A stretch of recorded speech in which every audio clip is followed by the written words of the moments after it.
Hey guys, today I'm going to be sharing the truth behind why people drink alcohol. Now, this truth might not be what you've regularly heard about why people drink alcohol. It's a little bit different, my spin on it, what I've seen and experienced myself, and I'm excited to get into it with you guys.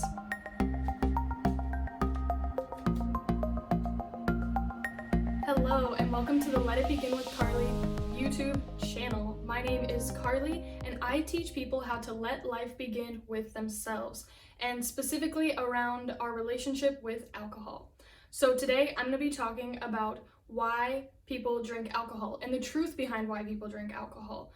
Not the typical things we hear like the disease model of alcoholism and addiction and addictive personalities. It's a little bit different, and I'm excited to share that with you guys. But before we get into that, I want to pose a question to you. I want to ask you to think about, why do you drink alcohol? If you do. Or if you don't, why did you drink alcohol? So I'll give you a minute to think about it and ask yourself, maybe close your eyes and ask yourself, why do I drink alcohol? Feel free to pause the video if you want to take more time on it, maybe write it down, something like that. That way you have that in mind as we listen to the few things that I believe are the reasons why people drink alcohol. So the first thing I want to touch on is how we perceive alcohol as children. So as kids, and I know for me and a lot of other people, we see alcohol portrayed as the adult drink and kind of off limits and restricted, and we see 21st birthday parties that are a big celebration and a big deal, and the opportunity to legally drink alcohol is like a crowning achievement. I'm speaking specifically to the United States and my experience there, but sure that there's similar culture around alcohol worldwide from what I've seen. And I think that what this does to us as kids is it puts the shine on alcohol. It makes it something that we all desire and crave and want and look forward to. We look forward to that I know that I did. We look forward to that opportunity where we get to partake with the adults. Because I know as kids, so often we're so ready to grow up. And then when we get here into adulthood, we're like, okay, maybe let's go back to the playground and recess. But because we're so eager to grow up, alcohol is a part of that thought process of what we look forward to when we get older. And I think at a psychological level, this does two things. The first thing is that alcohol is glamorized in our mind. We see a lot of the positive sides of alcohol and a lot of the negative consequences of drinking alcohol, be it health, finances. I mean, the list goes on and on of the negative consequences of alcohol, but a lot of times those aren't talked about, and so we're kind of primed to have this glamorized idea of what alcohol is and can do for us. Secondarily, and I think more importantly, alcohol is restricted. So when we're younger, it's, oh, those are daddy's drinks, those are mommy's drinks, those are adult drinks, big kid drinks, and naturally as humans, when we restrict ourselves from something, we wanted more. You always want what you can't have. The grass is always greener, and so it kind of starts to plant a seed of desire in us at a very young age.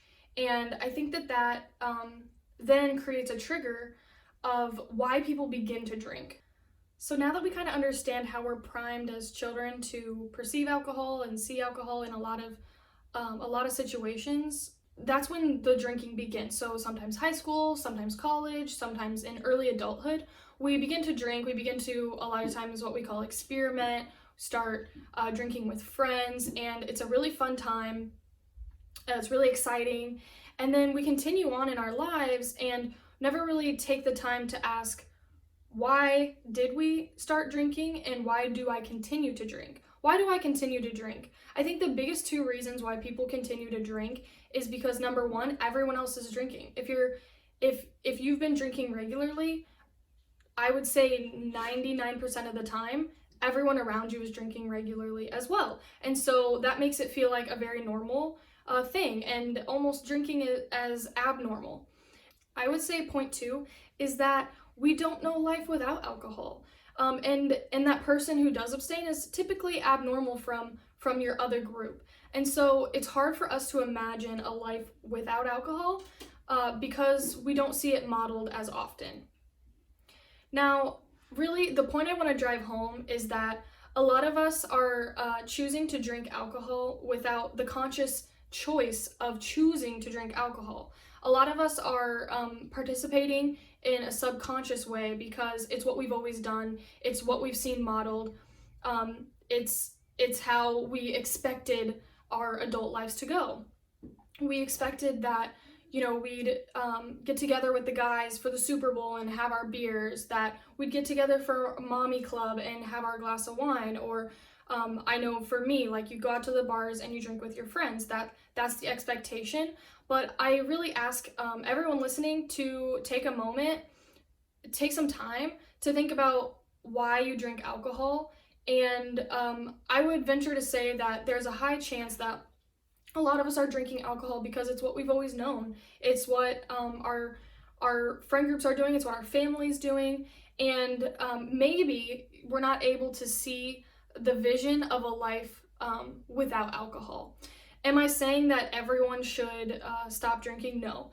I am simply saying that I think it would be a positive experience and a great opportunity for us to evaluate why we drink alcohol.